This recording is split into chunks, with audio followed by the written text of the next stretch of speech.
Hey everyone, welcome back to Zero Day Security Services channel. आज हम लोग एक टूल के बारे में बात करने जा रहे हैं जिसका नाम है क्लाउडफ्रेम। ये है उसका गिटहब रिपोजिटरी। अगर आप इसको ध्यान से देखें तो इसमें लिखा हुआ है Cloudflare discovers the real origin IP addresses और address behind a Cloudflare protected domain by querying certificate transparency logs, passive DNS dataset and optimal paid APIs. ये वर्जन 2 है। बेसिकली वर्जन 1 में कुछ बग्स थे जिनके कारण वो टूल ठीक से काम नहीं कर रहा था, इसीलिए ये वर्जन 2 निकला है। ये है उसका गिटहब रिपोजिटरी जो अनमोल सचन का है। बेसिकली इसके लिए आपके कुछ प्री रिक्विजिट्स होने चाहिए सिस्टम में ताकि आप इस रिपोजिटरी को पुल कर सको। First of all git, and secondly आपका पिप इंस्टॉल होना चाहिए क्योंकि बाद में इसका डिपेंडेंसीज इंस्टॉल करना पड़ेगा हम लोग को। सिंपली हम लोग बिना देरी करते हुए इंस्टॉल कर देते APT install git python 3 hyphen pip hyphen Y means all packages को इंस्टॉल कर देगा। एंटर कीजिए। क्योंकि मेरा ऑटो में पहले से इंस्टॉल था तो इसने कुछ भी अपग्रेड नहीं किया और इंस्टॉल भी नहीं किया। उसके बाद हम लोग कमांड लिखेंगे गिट क्लोन, और सिंपली जस्ट इस रेपो का लिंक कॉपी कर लीजिए एंड उसको पेस्ट कर दीजिए। पेस्ट करने के बाद ये दिखा देगा कि cloning into cloud fail. Now LS करके चेक कर लीजिए। हम लोग देख पा रहे हैं कि क्लाउड फेल इंस्टॉल हो चुका है। सिंपली सीडी करके क्लाउड फेल के डायरेक्टरी में जाएंगे, ऐप यूज कीजिए तो फिर कमांड लिखना नहीं पड़ेगा। देन क्लियर कर लीजिए टर्मिनल को और एलएस करके चेक कीजिए कि सब कुछ है कि नहीं। Yes, the Cloudflare python file is here and also the readme and requirements.txt is also there।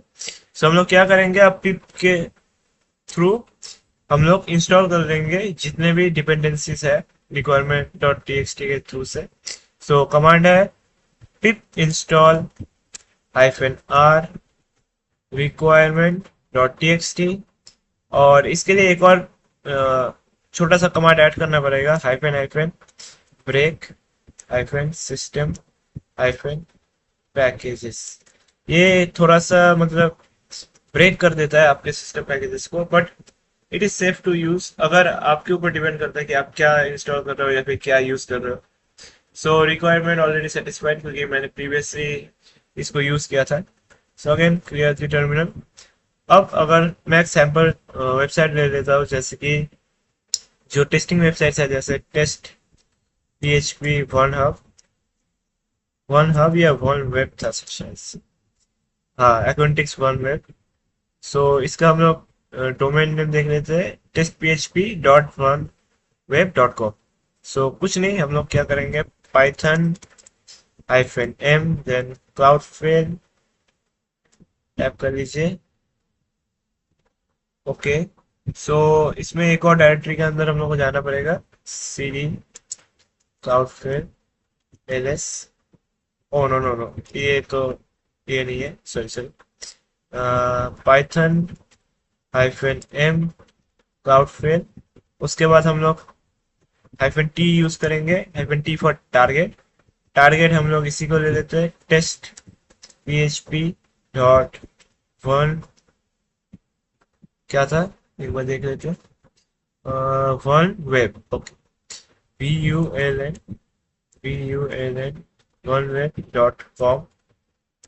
उसके बाद अगर आपके पास सेंसस का एपीआई टोकन हो या फिर लाइक शोडन का एपीआई टोकन हो ताकि आप इसको और ऑटोमेट कर सको, तो उसके लिए कमांड है hyphen hyphen census hyphen API hyphen token, और उसके बाद आप यहाँ पर अपना टोकन भी पेस्ट कर सकते हो या फिर टोकन फाइल भी पेस्ट कर सकते हो, फाइल का नेम भी डाल सकते हो। लेकिन इसके लिए मैं एक चीज बता देता हूँ, आप लोगों का नॉर्मल जो फ्री टायर का यूजर हो गया उसके एपीआई टोकन से ये काम नहीं करेगा। इसके लिए आपको बिजनेस या फिर मतलब पेड टोकन चाहिए होगा। सेम फॉर शोडन, और शोडन के लिए आप लोगों को लिखना पड़ेगा हाइफन हाइफन शोडन हाइफन एपीआई, और उसके बाद आपका एपीआई की। तो अभी के लिए हम लोग ये स्किप करते जाते हैं क्योंकि हम लोगों के पास अभी पेड एपीआई नहीं है और यहाँ पर मैं डिस्प्ले भी नहीं करूंगा फॉर कॉन्फिडेंशियल रीजंस। सो हम लोग उसके बाद क्या करेंगे, hyphen hyphen confirm hyphen scope. So उसके बाद एंटर कीजिए। सो ये स्कैन करना स्टार्ट कर देगा, आप लोग पैनल में देख ही सकते हो। सो ये दिखा रहा है कि target initial resolve. So test PHP one hub does not appear to be behind Cloudflare. Obviously ये क्लाउड फेयर के पीछे था भी नहीं, क्योंकि ये मतलब ये टेस्टिंग वेबसाइट है। तो अगर आप लोग कोई भी काम करना चाहते हो जिसके लिए आप लोगों को लाइक इस टूल की जरूरत है, या फिर कोई एक बग बाउंटी, या फिर किसी भी स्कोप में आप लोगों को दिख रहा है कि आपका टारगेट क्लाउड फेयर के पीछे है, तो आप ये टूल को यूज कर सकते हैं। So thank you everyone, that's it for today.